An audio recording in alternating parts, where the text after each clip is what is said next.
All right, the guy who has to top that now is Senator Mike Lee. He is from the fine state of Utah. That's a tough act to top. Indeed it is, Neil. Do you do the wave? Do you do any of that stuff? Always, always. And I'm appalled that you don't. What kind of American are you? I just don't like it. I think it's very, I feel vulnerable. Sometimes you have to give in to that a little in order to enjoy the game. Yeah, well, I guess so. Maybe it depends on how much fear you have. Confront your fears. Face them. You're right. Absolutely. Are Republicans confronting their fears on this? They're embracing this fear that if you talk about entitlements, bad idea. They're going to tackle it. If you talk about the debt clock, you're going to bore people to tears. They're going to talk about it. If you talk about the virtues of wealth, it's going to come back and boomerang you. They're going to talk about the virtues of wealth. So either they're crazy or wise. Which is it? It's wise. It's wise. I mean, look, I had a conversation recently with my teenage son. We were talking about a song that was on the radio that had kind of bad lyrics. And I said, hey, what's up with this song? My son John says to me, Dad, it's not bad if you don't think about it. Well, a lot of the things that we have to talk about aren't bad if you don't think about it. Our debt, unemployment, all that, they're not bad if you don't think about it. But they are bad if you do think about it. We've got to talk about it. We've got to address it. That's what's happening here at this convention.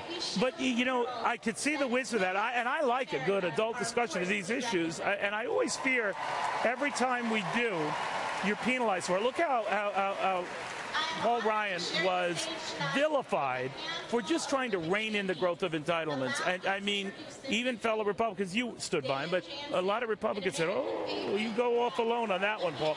You know what I'm saying? So is there the stomach for what could be a very bumpy ride?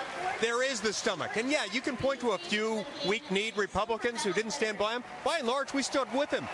Because Americans as a whole... Not a lot of you. ...understand... You did. I got to say, not a lot. All right, but the tide is turning.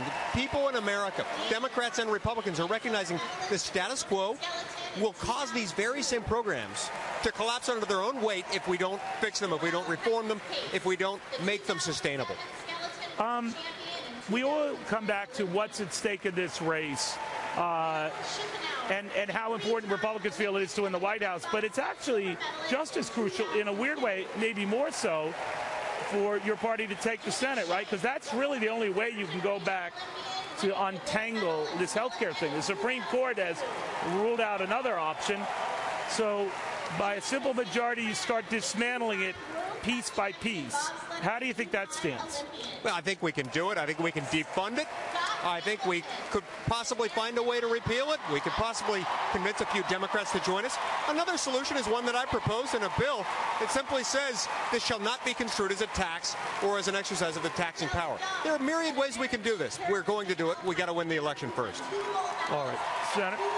We've got here the original community organizer. He organized by visiting people in hospitals. We've got to make him our president. Senator,